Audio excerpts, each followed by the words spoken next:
It was Morvan Ven's 22nd birthday, and the only gift she'd received was a barrel to the ribs and Gorn's spit-flecked screaming. "Move faster, girl!" The tavern owner's meaty hand slammed on the bar. "Table 6 needs refills. Stop standing there like a decoration." Morvan grabbed the tray, her bruised ribs protesting. "Yes, sir. Right away." She wasn't standing. She was barely breathing. Greyfall Outpost Tavern was a nightmare dressed in torchlight and ale. For anyone else, it was just rowdy.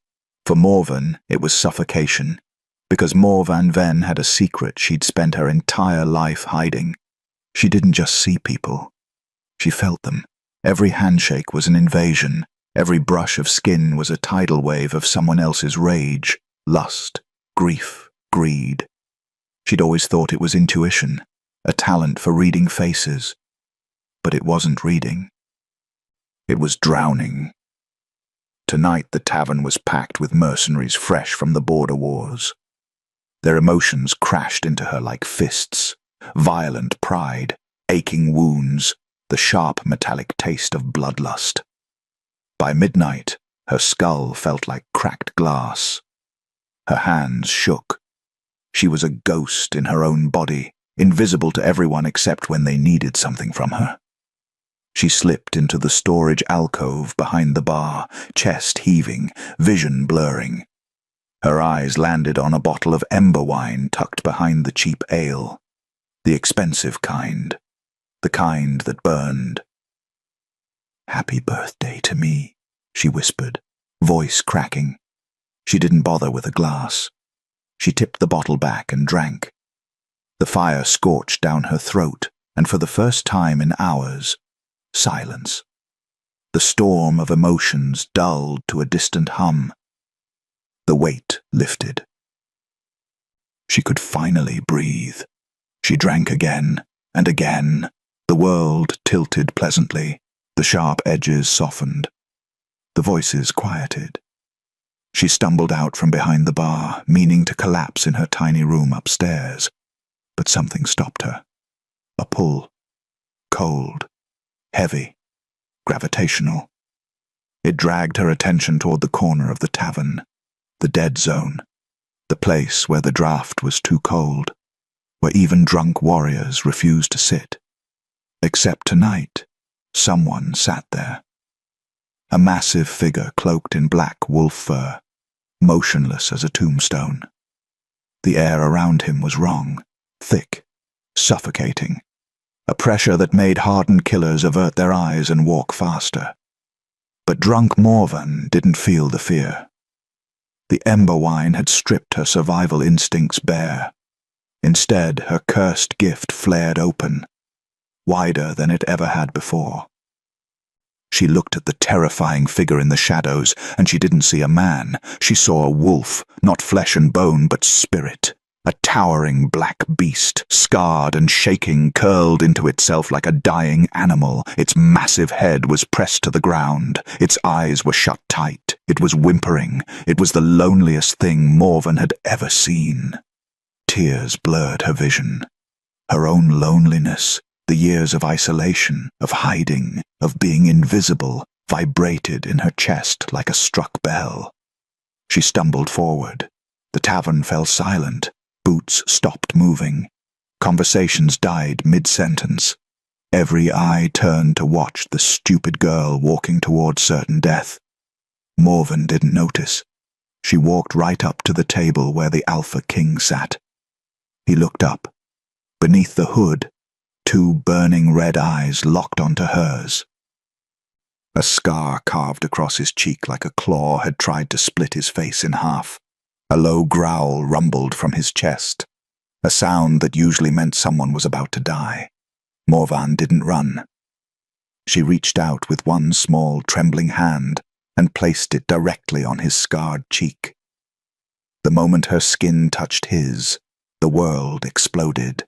A tidal wave of emotion slammed into her. Rage, madness, loneliness so deep it had teeth.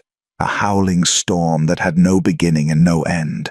A man trapped inside his own mind, begging for quiet.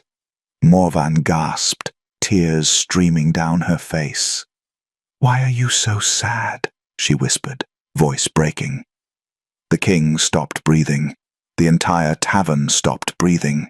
Morvan leaned closer, her ember wine-scented breath brushing his face. Her thumb traced the scar on his cheek, soft and aching.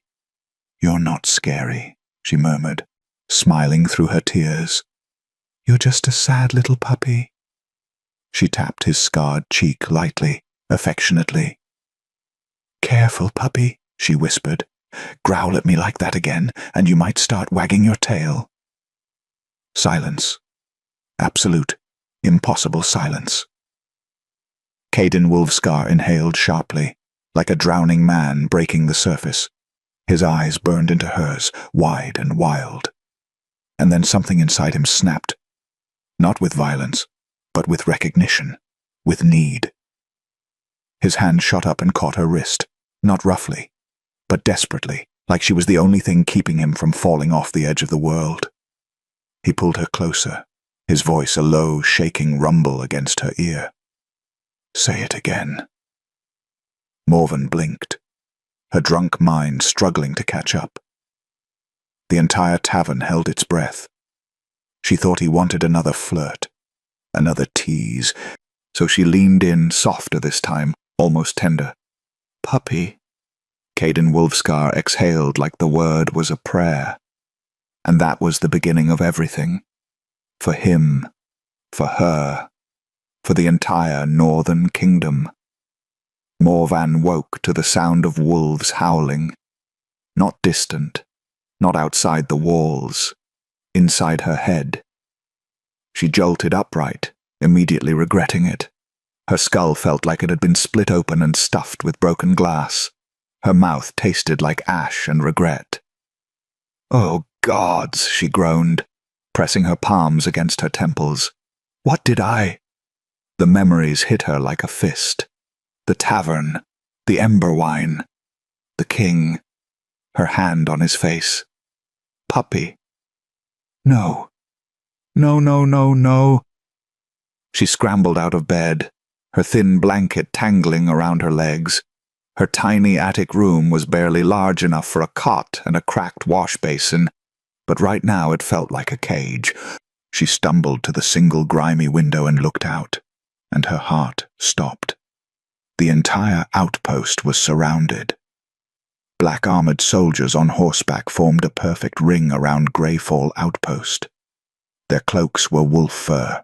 Their armor was iron and darkness. The Night Guard, the Alpha King's personal executioners. "Oh gods. Oh gods. I'm dead." Morvan's hands shook as she splashed freezing water on her face, trying to think. Maybe she could run. Maybe she could steal a horse. Maybe she could— The door to her room exploded inward. Morvan screamed, stumbling backward. 2 Night Guard soldiers stepped inside, their faces hidden behind wolf-shaped helms. One of them spoke, voice flat and emotionless. "Morvan Venn, you are summoned by the Alpha King. Come willingly or be carried." Her mouth went dry. I didn't mean— It was a mistake. Now." They didn't wait for her answer. One soldier grabbed her arm, not gently, and dragged her toward the door. Morvan's bare feet scraped against the wooden floor as she tried to resist, panic clawing up her throat. "Please, I was drunk. I didn't know who he was." The soldiers didn't respond. They hauled her down the narrow stairs, through the tavern, where every worker and patron stared at her with a mixture of pity and horror, and out into the cold morning air. A black carriage waited outside, flanked by mounted Night Guard. The door hung open like a mouth. "Get in." Morvan's knees buckled. "Please." The soldier shoved her inside. The door slammed shut, and the carriage began to move. Before we continue, please support us and hit the subscribe button and like. It motivates us to create more powerful stories. Now let's back dive in. The silent ride to the palace.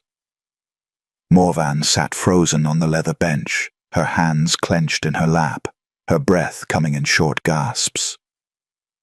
This was it. She was going to die. She'd insulted the most dangerous man in the North. She'd touched him. She'd called him puppy. "I'm an idiot," she whispered. "I'm a dead idiot." The carriage jolted over uneven ground, and Morven's stomach lurched. She tried to focus on breathing, tried to stop the tears burning behind her eyes. But all she could think about was the moment she'd touched his face, the emotions she'd felt. She'd expected rage, violence, bloodlust, but instead, she'd felt agony, a loneliness so crushing it had almost knocked her unconscious, a mind screaming for silence, a man trapped inside a beast, begging for someone, anyone, to see him. And for one brief, drunken moment, Morvan had seen him. She'd felt him, and he'd felt her too. The carriage stopped.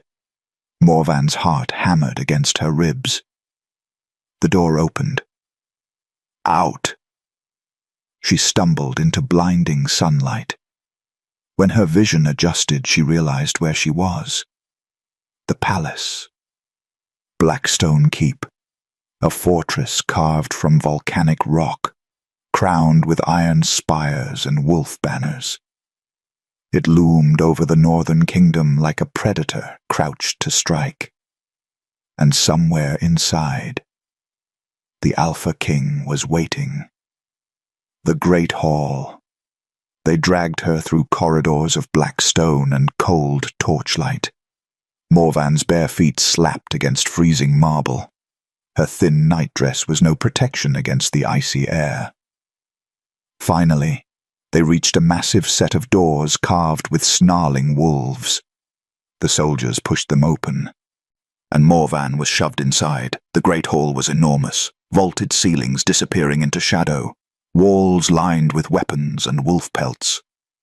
At the far end, on a throne of blackened iron, sat him, Caden Wolfscar, the Alpha King. In the daylight, he was even more terrifying. Massive, broad-shouldered.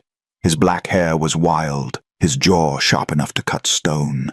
The scar across his cheek looked like it had been carved by claws, thick, jagged, brutal. But his eyes, they were locked on her like she was the only thing in the room. Red, burning, hungry. Morven's knees shook. The soldiers released her and stepped back, leaving her alone in the center of the hall. Silence stretched. Caden didn't move, didn't speak. He just stared. Morven swallowed hard, forcing her voice to work. Your Majesty, I apologize for last night. I was drunk. I didn't know. Come here. His voice was a low growl, rough as gravel. Morvan froze. What? Come here. It wasn't a request. Her legs moved before her mind could protest.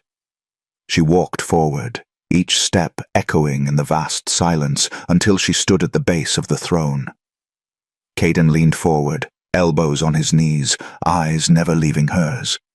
Up close, she could see the exhaustion etched into his face, the dark circles under his eyes, the tension vibrating through his body like a barely contained storm. He looked like a man who hadn't slept in years.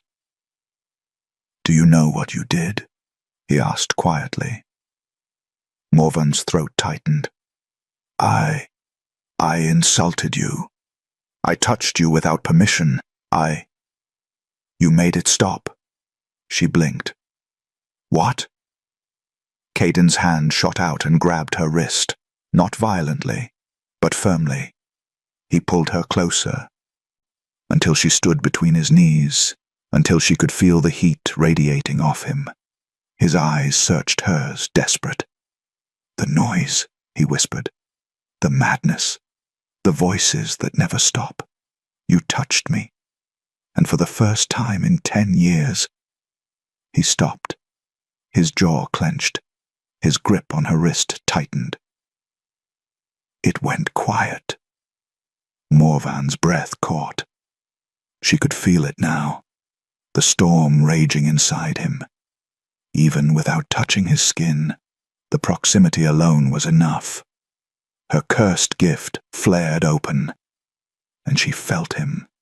Rage like a wildfire, loneliness like a bottomless pit, and beneath it all, a desperate, aching need.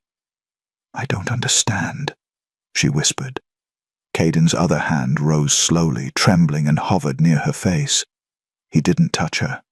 Not yet. "Do it again." Morvan's heart pounded. "Do what?" "Touch me." She stared at him, terrified and confused. But beneath the fear, something else stirred. Curiosity, compassion, the memory of the wounded wolf she'd seen last night. Slowly, carefully, Morvan raised her hand and pressed her palm against his scarred cheek. The moment their skin connected, Caden shuddered. His eyes fluttered closed. His breath came out in a ragged exhale, and Morvan felt it, the storm inside him calming, the rage softening, the madness retreating like a tide pulling back from shore. He leaned into her touch, like a starving man finally given food. "Gods," he breathed. "How are you doing this?" Morvan didn't know. She'd spent her whole life drowning in other people's emotions. She'd never soothed them before. But somehow, with him, it was different. Her gift didn't just sense his pain, it absorbed it. Caden's eyes opened. And for the first time, they weren't burning with madness. They were clear, human, vulnerable. "What's your name?" he asked softly. "Morvan. Morvan Ven." "Morvan." He repeated it like he was memorizing the shape of it. "You will stay here." Her stomach dropped. "What?" "In the palace. You will stay with me." I can't." "You will." His voice hardened, but his hand remained gentle where it still held her wrist. "I am not asking." Panic flared in Morvan's chest. "You can't just keep me here. I am the Alpha King." His eyes burned into hers. "I can do whatever I want." Morvan jerked her hand back, and the moment her touch left his face, Caden flinched. The madness rushed back in. She saw it in his eyes, felt it in the air. The calm shattered. He stood abruptly, towering over her. "Don't," he growled. "Don't take it away." "I'm not. This isn't. Please." The word was raw, desperate. Morvan stared up at him, her mind reeling. This was the Alpha King, the untamed king of the North, the man who'd ripped apart armies with his bare hands, and he was begging. Before she could respond, Caden reached out and cupped her face with both hands, gentle, reverent, terrified she'd vanish. "Stay," he whispered. "Just stay." Morvan's breath hitched. She should run. She should fight. She should scream, but all she could feel was the hurricane of pain inside him, and the terrifying realization that she was the only thing keeping him from drowning. "Okay," she whispered. Caden exhaled, relief flooding his expression, and Morvan Ven realized with sinking certainty. She wasn't a guest. She was a lifeline, and he would never let her go. Morvan was given a room, not a cell, not a servant's quarters, a suite, silk curtains, A bed large enough for 4 people, a balcony overlooking snow-capped mountains. It was more luxury than she'd seen in her entire life. It was also a cage. 2 night guards stood outside her door at all times. When she tried to leave, they stepped in front of her. "The king requests you remain in your chambers until he summons you." "So I'm a prisoner?" The guard's expression didn't change. "You are a guest." Morven slammed the door in his face. She paced the room like a trapped animal, her mind racing. This was insane. She was nobody. A tavern girl with a curse she didn't understand. And now the most dangerous man in the kingdom refused to let her leave because her touch made him feel better. A knock interrupted her spiraling thoughts. The door opened before she could respond. Kaiden stepped inside. Morvan's breath caught.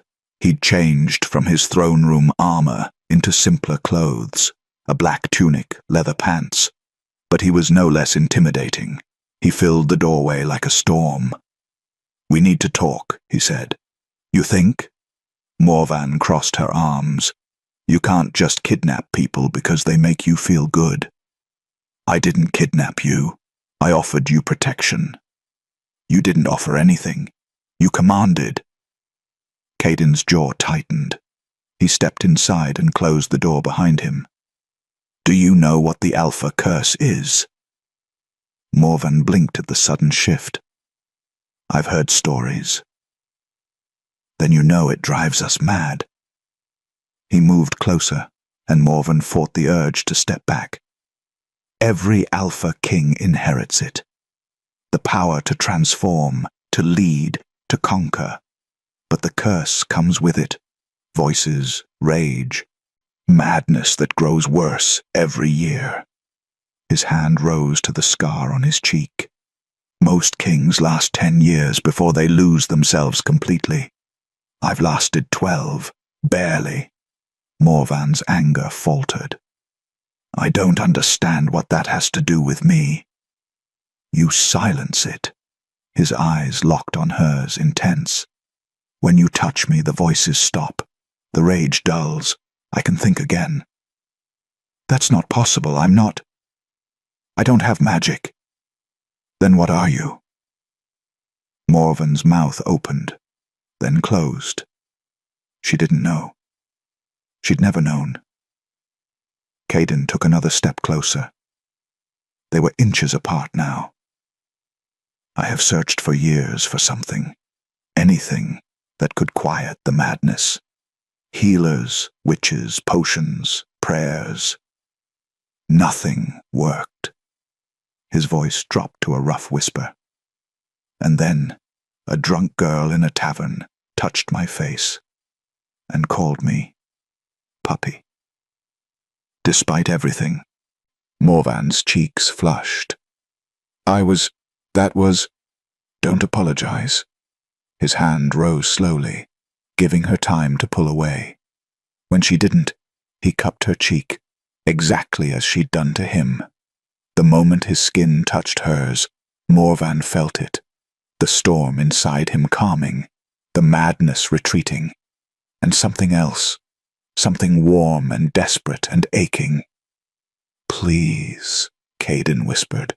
"I know I have no right to ask, but I am begging you, stay, help me. I will give you anything you want. Money, land, protection. I want to go home." Pain flashed across his face. His hand dropped. "I can't let you do that." "Why not?" "Because without you—" He stopped, his jaw working. "Without you, I'll lose control. I'll hurt people. I'll become the monster they already think I am." Morvan stared at him, her heart twisting. This was the Alpha King. Feared. Powerful. Untouchable. And he was terrified.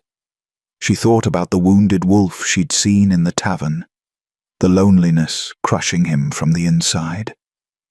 Slowly, she reached up and placed her hand on his scarred cheek. Caden's eyes closed. His shoulders sagged. 1 week, Morvan said quietly. I'll stay 1 week, and you'll figure out another way to deal with your curse. Caden opened his eyes, and something flickered there. Hope, fragile and desperate. 1 week, he agreed. But they both knew it was a lie, because the moment she tried to leave, the madness would return, and this time, it might consume them both.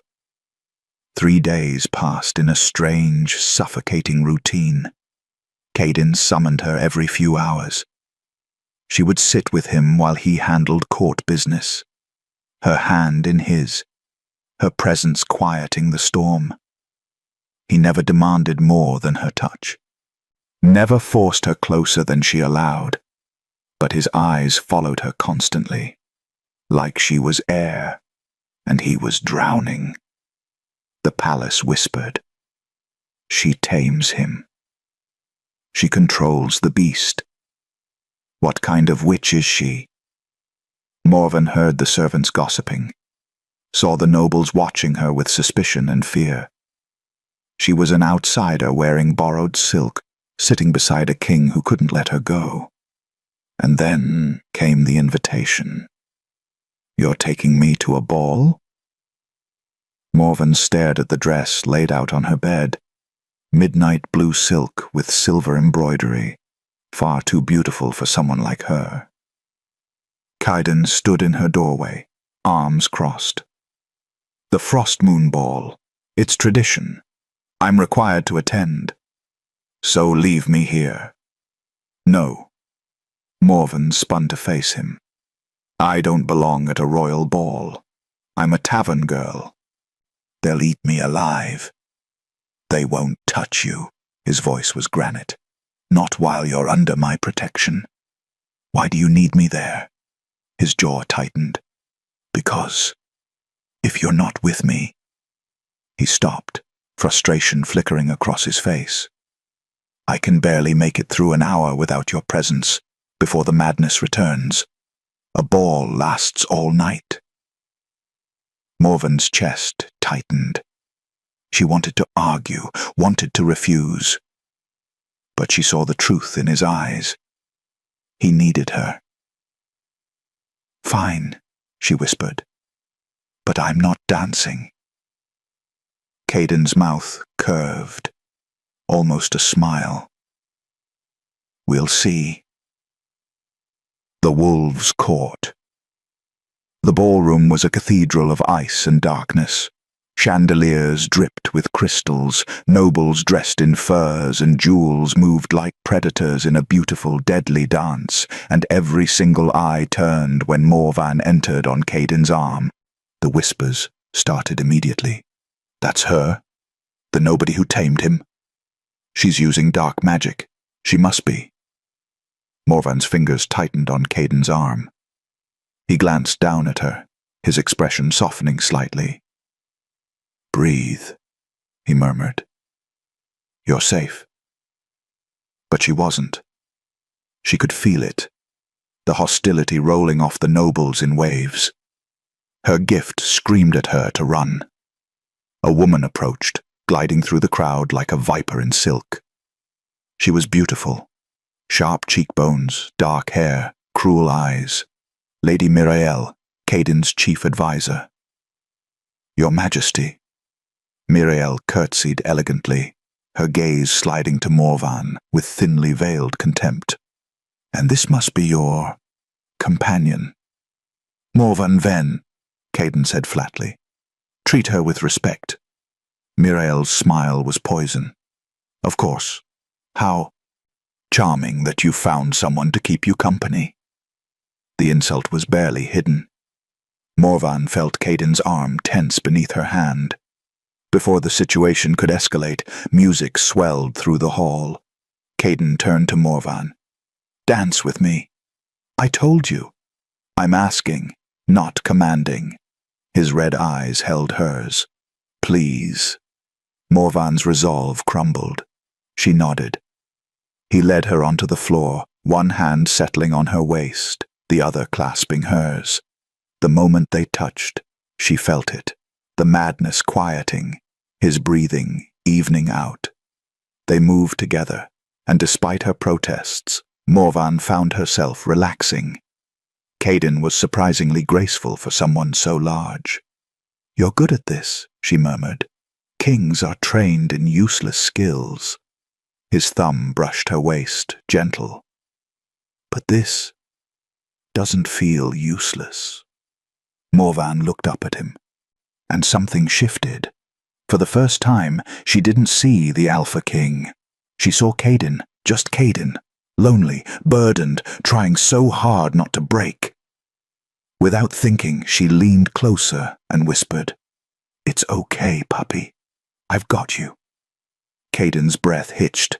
His eyes darkened, not with madness, but with something else entirely.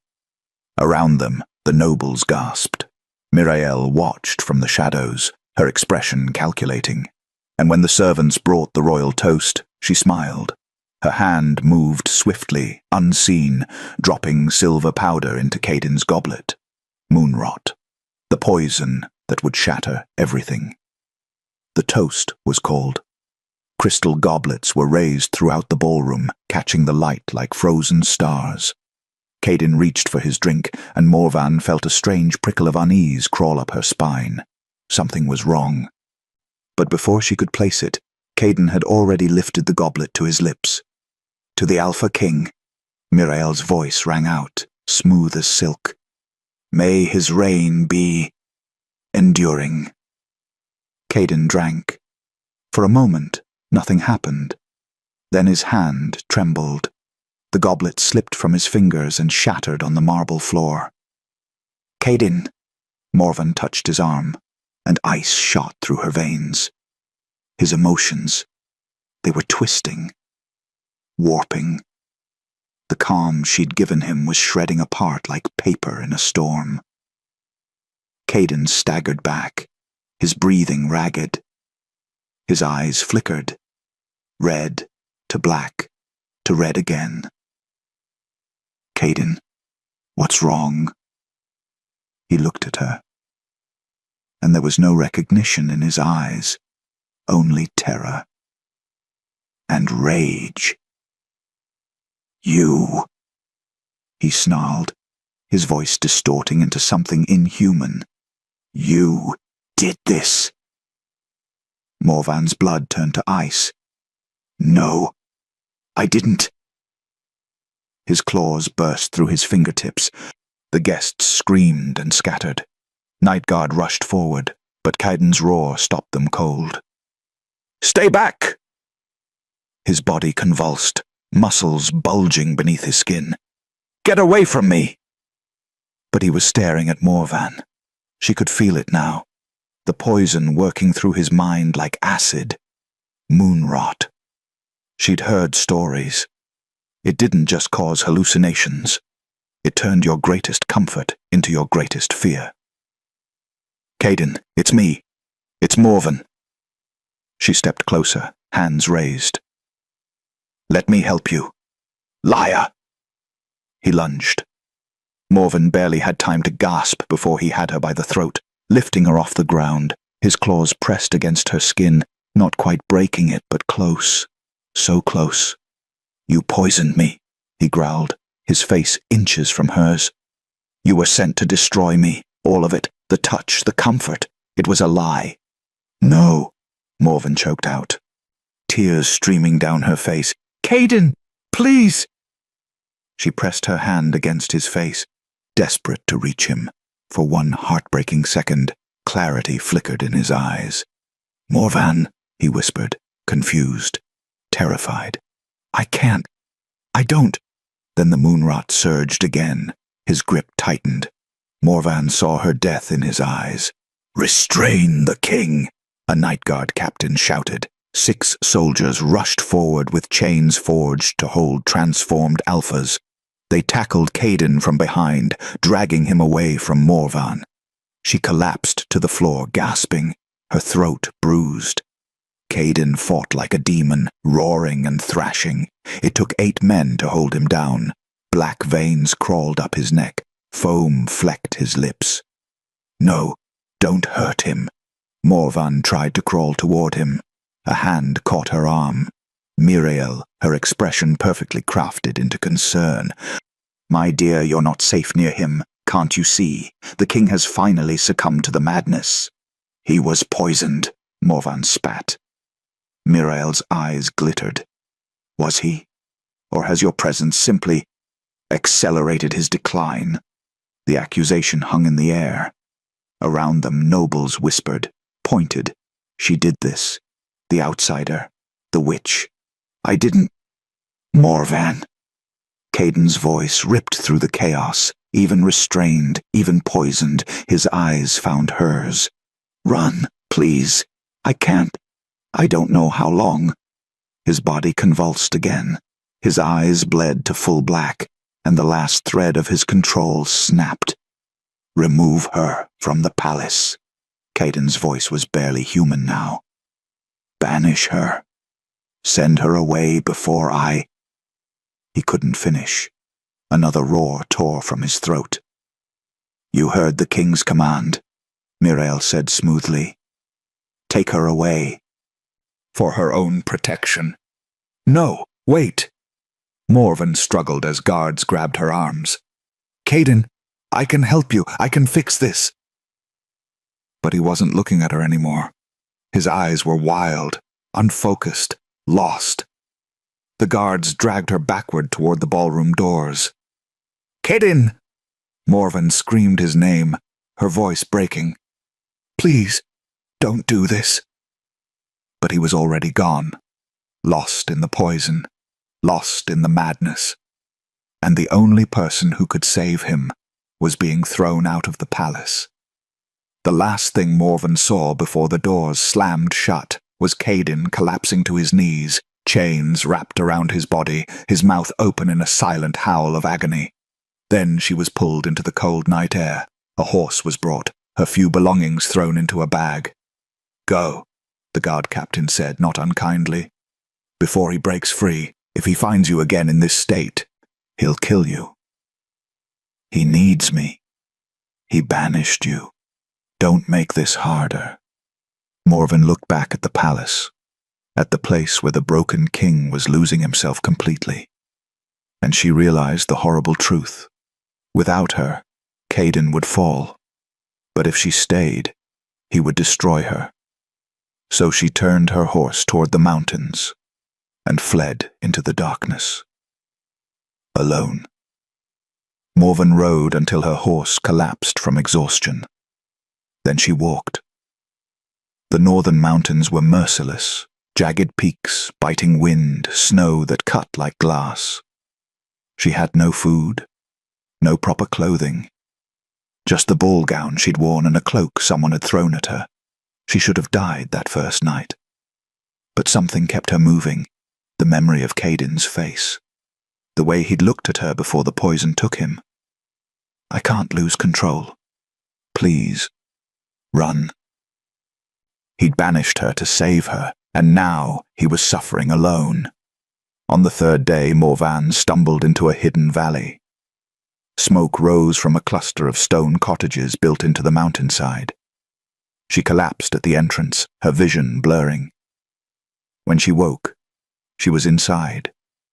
Warm, wrapped in furs. An old woman sat beside her, stirring a pot over the fire. Her eyes were milky white, blind, but somehow seeing everything. "You're awake," the woman said. "Good. I was beginning to think you'd chosen death." Morvan's throat was raw. "Where am I?" "The refuge, where the forgotten come to hide." The woman ladled soup into a bowl. "Drink. You'll need your strength." Morvan obeyed, too weak to argue. The soup burned going down, but it was the best thing she'd ever tasted. "You touched him, didn't you?" the old woman asked suddenly. Morvan froze. "What?" "The Alpha King. You touched him, and the madness quieted." The woman's blind eyes seemed to stare straight through her. "You're a mind weaver," The word hung in the air like a curse. I don't know what that means. Yes, you do. You've always known something was different. The woman set down her ladle. You feel emotions. Other people's pain becomes yours. And when you touch someone suffering, you can soothe them. Morven's hands trembled. How do you know? Because I'm one too. Or I was, before they burned out my eyes trying to break me. Horror flooded Morven's chest. The woman smiled grimly. Mind-weavers are rare, dangerous. We can calm wolf spirits, ease madness, stop wars with a touch. Kings have hunted us for centuries. Some to use us, some to destroy us. My father was likely a mind-weaver. And your mother probably died protecting you from those who would have enslaved you. Morven's eyes burned. She'd always wondered why her parents disappeared, why she'd been left alone. Now she knew. Lady Mirael, Morven whispered. She poisoned Caden. She wanted me gone. Of course she did. You're the only thing standing between her and the throne. The old woman stood. But you ran. You left him. He banished me to protect you. And now he's dying. The woman's voice was sharp. The moon rot won't just make him mad. It'll consume him. Without you, he'll transform completely. Lose his humanity. Become a true beast. Morvan stood, legs shaking. Then I have to go back. Not yet. You're untrained. Weak. You'll die before you reach him. The woman grabbed Morven's wrist. But I can teach you. Strengthen your gift. Show you how to fight back against those who would use you. How long will that take? 2 weeks. Maybe 3. He doesn't have 3 weeks. Then you'd better learn fast. The training. The days blurred together. The old woman, her name was Senna, taught Morvan to control her gift, to build walls against emotional storms, to project calm instead of just absorbing pain. Your power isn't just passive, Senna explained. You can weave emotions, reshape them. A skilled mind-weaver can turn rage into peace, fear into courage. Morvan practiced on the other refugees, broken soldiers, traumatized survivors. She learned to touch their minds gently, to soothe without being consumed, and every night she dreamed of Caden, his red eyes, his desperate whisper, "Stay." On the 14th day, a refugee stumbled into the valley, half dead. "The kingdom," he gasped. "It's falling apart. The king, he's locked himself in the throne room, won't eat, won't sleep, just roars. They say he's transforming, that soon there won't be anything left." Morvan's heart shattered. "And Lady Mirael?" she asked quietly. "Declared herself regent. Says the king must be put down for the safety of the realm." Execution. They were going to kill him. Morvan turned to Senna. "I have to go. Now."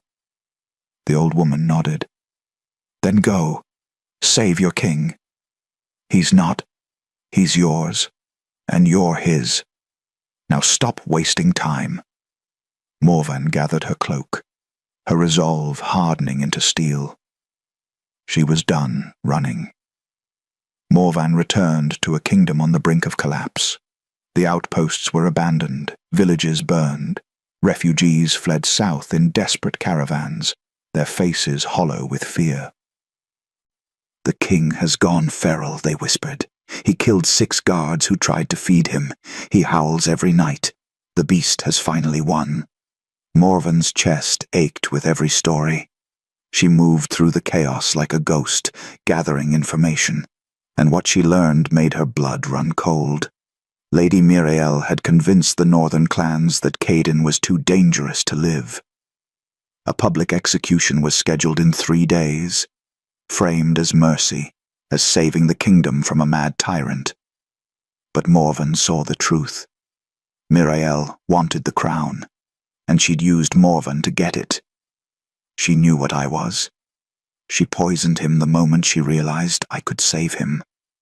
Rage burned through Morven's grief. She wouldn't let Mirael win. Gathering the outcasts, Morvan found them in the ruins of an old watchtower, a group of soldiers who'd refused to turn on their king. Their captain was a scarred woman named Renna, who'd served Cardin since he was a boy. "He saved my life during the clan wars," Renna said, her voice rough. "I won't let them butcher him like an animal." "Then help me stop them," Morvan said. Renna studied her. "You're the girl, the one who tamed him." "I didn't tame him, I just helped him breathe." "Can you do it again?" Morven's jaw set. "I have to." They planned through the night. Renna had 12 loyal soldiers, not enough to storm the palace, but enough to cause a distraction. "Mirael has him chained in the execution courtyard," Renna explained, pointing to a rough map. "She wants the whole kingdom to watch, proof that she's the savior who ended the Mad King's reign." "How close can you get me?" "Close enough. But once you're inside..." Renna's expression darkened. "He won't recognize you. The Moonrots had weeks to work. He's more beast than man now. I know. He might kill you. I know that too." Renna gripped Morven's shoulder. "You're braver than most soldiers I've known." Morven wasn't brave. She was terrified. But she'd rather die trying than live, knowing she'd abandoned him. The night before execution, they moved under cover of darkness. Morvan wore stolen guard armor, her face hidden beneath a helm. Renna's soldiers created chaos at the northern gate, fires, shouting, enough distraction to pull Mirael's forces away from the palace. Morvan slipped through a servant's entrance, her heart hammering. The palace felt wrong, empty, haunted. She could feel him. Even from a distance, Caden's emotions were a hurricane, rage, pain, loneliness so vast it threatened to swallow her whole. She followed the pull like a compass. The execution courtyard was an amphitheater carved from black stone. Torches ringed the space. And in the center, chained to a platform with iron blessed by dark magic. Caden. Morvan's breath caught. He was barely recognizable. His body was half transformed, claws fully extended, black veins crawling across his skin, eyes pure feral black. His hair was wild. His clothes were torn. Blood stained the platform beneath him. He looked like something out of a nightmare. But Morven saw past the monster. She saw the broken wolf, curled up in agony. Guards surrounded him, spears pointed inward. Mirael stood on a raised dais, rehearsing her speech for tomorrow's execution. "And so we must do what is necessary, painful though it may be. The king we loved is gone. Only the beast remains." Caden's head snapped up. Even from across the courtyard, even through the moon-wrought haze, he sensed her. A low, keening howl tore from his throat. Mirael stopped mid-sentence. "What?" "Morvan." Caden's voice was shredded, barely human. "Morvan." The chains rattled, his body convulsed. Morvan stepped out of the shadows, removing her helmet. Every guard turned, Mirael's face twisted with fury. "Seize her!" But Morvan was already running, straight toward the monster in chains. "Caden!" she screamed. "I'm here! I'm here!" He lunged against his restraints, snapping one chain, then another. Guards rushed forward. Renna's soldiers burst into the courtyard behind Morvan, engaging Mirael's forces. Chaos erupted, and through it all, Morvan ran. Toward the man who might kill her. Toward the king who needed her. Toward the only person who'd ever truly seen her. His eyes locked on hers, and she saw nothing but hunger. Caden's final chain shattered. He dropped to all fours, his body completing the transformation. A massive wolf, black as midnight, eyes like burning coals. He was magnificent and utterly feral. The guards scattered. Even Renna's soldiers stepped back. "Morvan, don't!" Renna shouted. But Morvan kept walking. The wolf's gaze locked on her, and she felt the collision of his fractured mind. Rage, hunger, pain so deep it had teeth. The moon rot had stripped away everything human. He didn't know her. He only knew prey. Caden lunged. In the space of a heartbeat, he closed the distance. Claws extended, jaws open. A killing strike. Morvan didn't run. She dropped to her knees, held out her hands, and whispered the word that started everything. "Down, puppy." The wolf's claws stopped inches from her throat.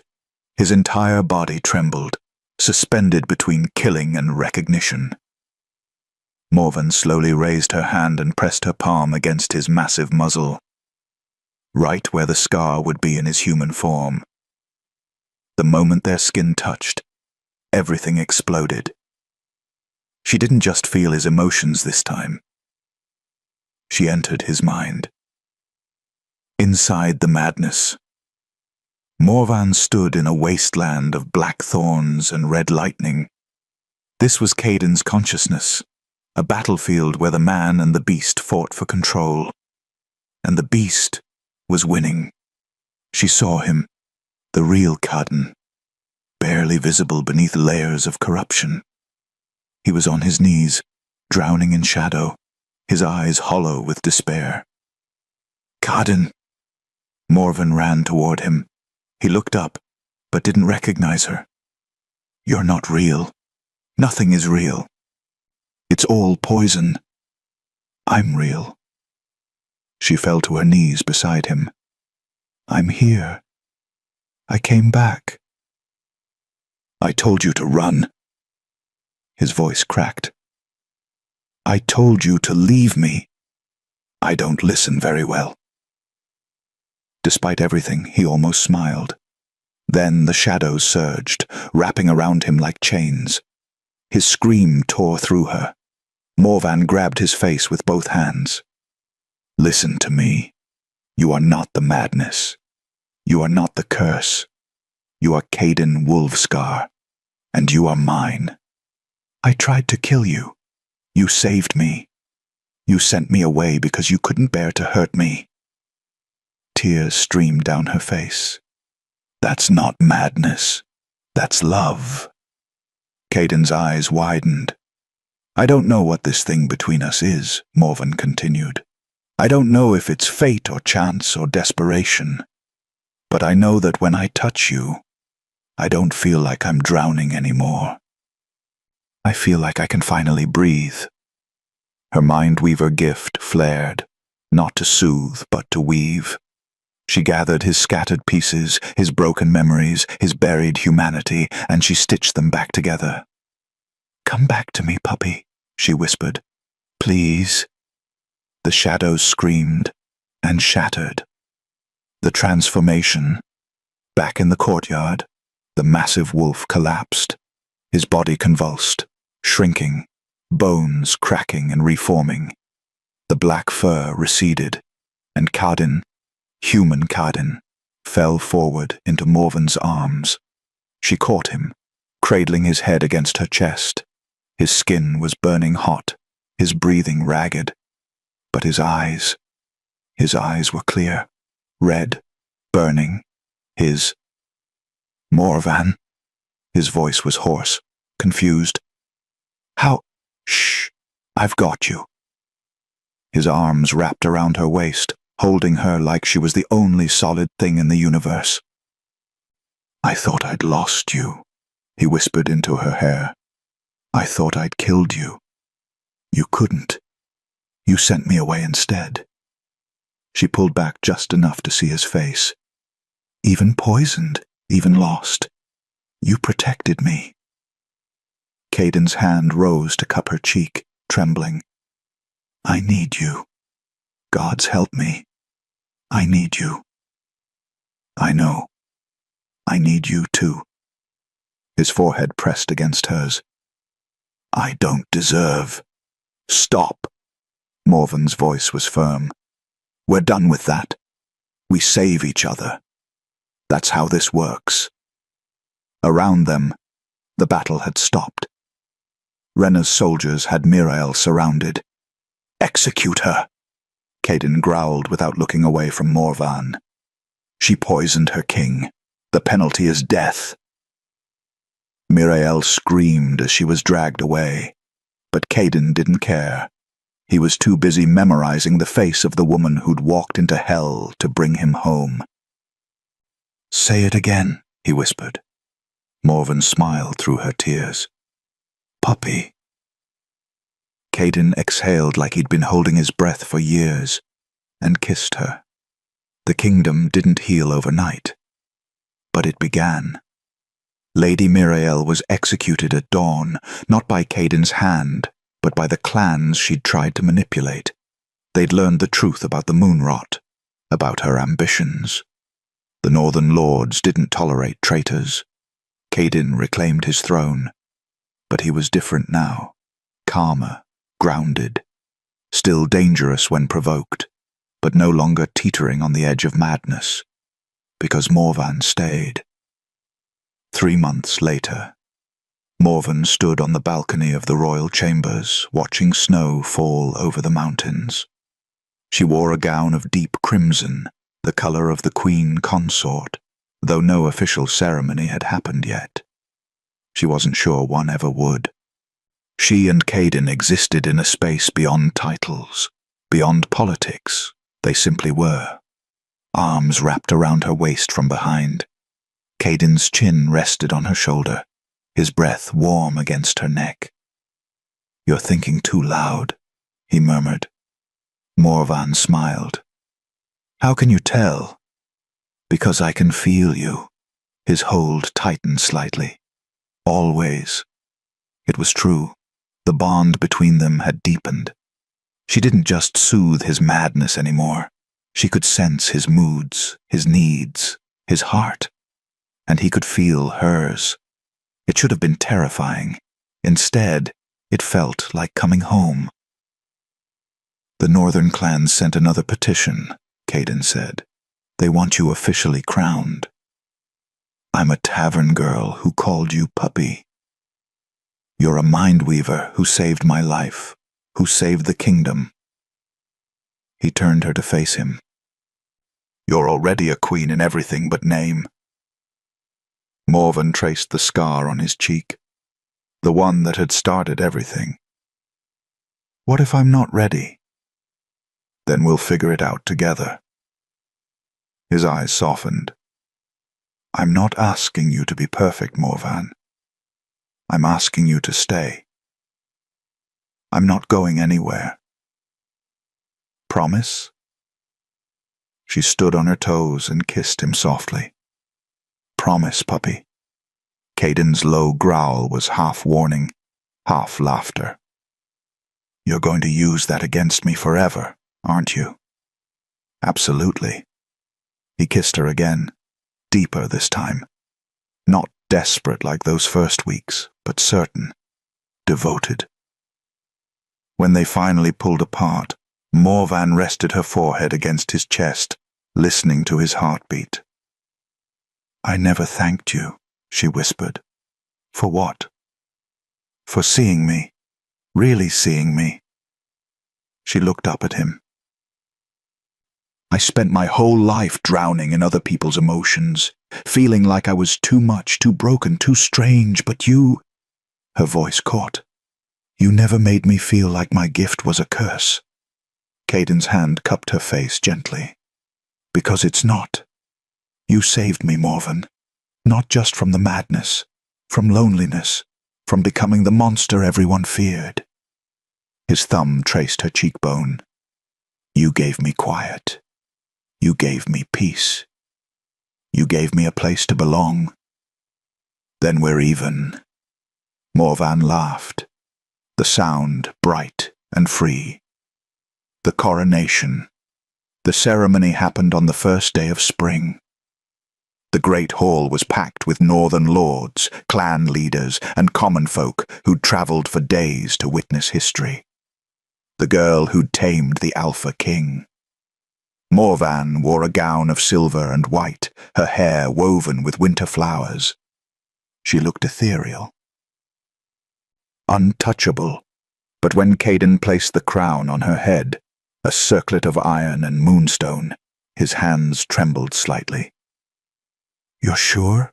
he whispered, so only she could hear. Morvan met his burning gaze and smiled. "I'm sure."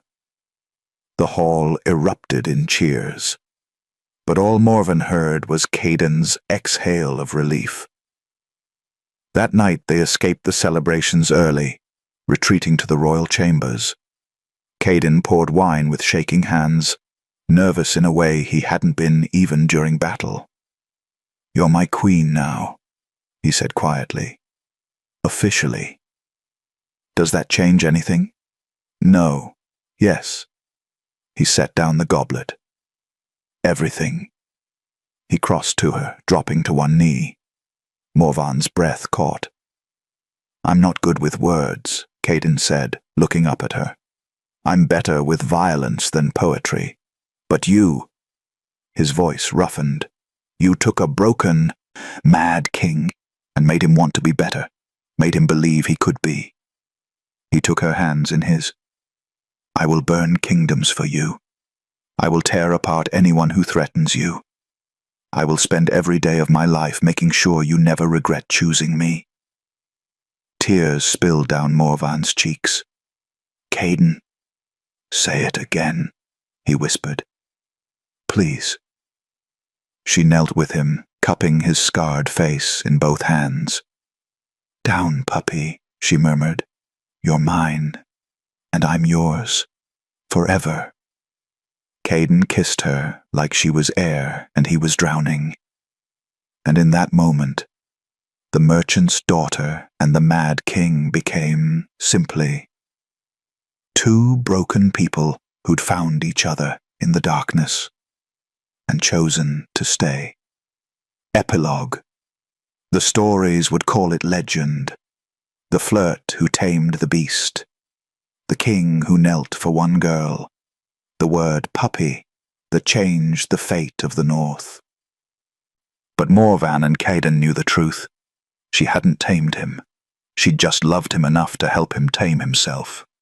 And that made all the difference. If you enjoyed this story of moonlit love and second chances, let me know in the comments. Your voice decides what tale I tell next. Don't forget to subscribe for more romance that defies kingdoms.